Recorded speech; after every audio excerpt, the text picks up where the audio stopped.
By 331 BC, Alexander the Great had already achieved what many thought was impossible. At just 25 years old, he had conquered vast territories, crushed powerful armies, and carried his kingdom far beyond the borders of Greece. But one enemy still stood in his way, the Persian Empire.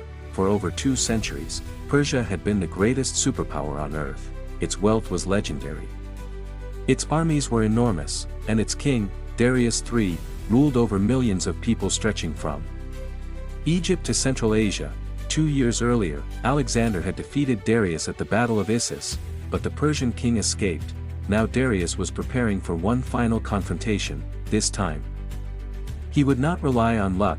He gathered soldiers from every corner of his empire, Persian cavalry, elite guards, war chariots equipped with deadly blades, even war elephants. Ancient sources claimed his army numbered hundreds of thousands. Alexander, meanwhile, commanded less than 50,000 men. Many of his soldiers understood the odds. They were about to face the largest army they had ever seen. Yet Alexander showed no fear. He believed battles were not won by numbers, they were won by leadership. Soon, on the plains near Gaugamela, 2 kings would fight for the future of the known world. Only one would leave as ruler of an empire, and the other would lose everything. Darius had no intention of repeating his mistakes. After his defeat at Issus, he carefully chose the battlefield for the final confrontation. Near a small village called Gaugamela, he ordered the land to be flattened and cleared. Every obstacle was removed. The battlefield was prepared for one purpose: to unleash the full power of the Persian army. And what an army it was! Soldiers arrived from every corner of the empire. Persian cavalry, Scythian horse archers, elite royal guards. Even terrifying scythed chariots fitted with blades designed to tear through enemy formations. When Alexander's men arrived and saw the Persian army stretched across the horizon, many were stunned. The enemy seemed endless. That night, Darius remained awake making final preparations. Alexander did the opposite. He went to sleep. His generals were shocked. Tomorrow would be the biggest battle of their lives. Yet Alexander appeared completely calm, because while Darius trusted numbers, Alexander trusted strategy. He knew he could not win by fighting Persia's army head-on. He needed something else, a weakness, a mistake. A single opening, and when the sun rose over Gaugamela, Alexander would risk everything to create one. The fate of 2 empires now depended on a single battle. As the battle began, Darius expected Alexander to attack directly, but Alexander had other plans. Instead of charging forward, he slowly moved his army to the right. The Persians followed. Then Alexander moved again, and again. Gradually, the massive Persian line began to stretch. Exactly as he had hoped, Darius feared Alexander was trying to outflank him. To stop this, he ordered more troops to move across the battlefield. In the confusion, gaps began appearing in the Persian formation. This was the moment Alexander had been waiting for.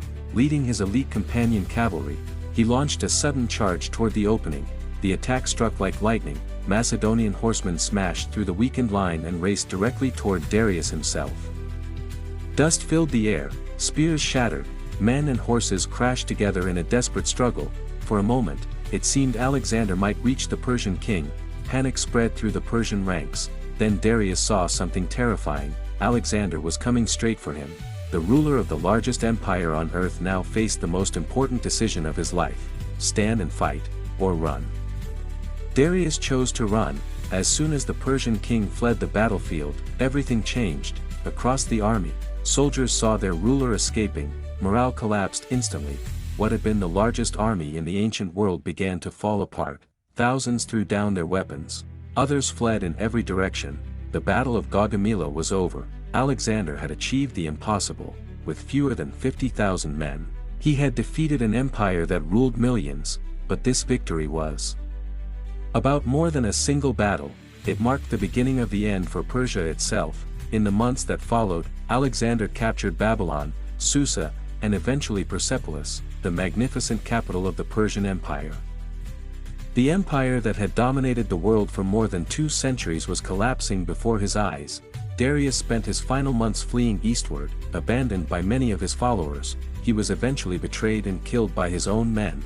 When Alexander found his body, he ordered that Darius be buried with the honors of a king. It was the end of an empire, and the rise of a legend. At just 25 years old, Alexander had conquered the most powerful kingdom on earth, after Gaugamela. He was no longer just a king, he was Alexander the Great.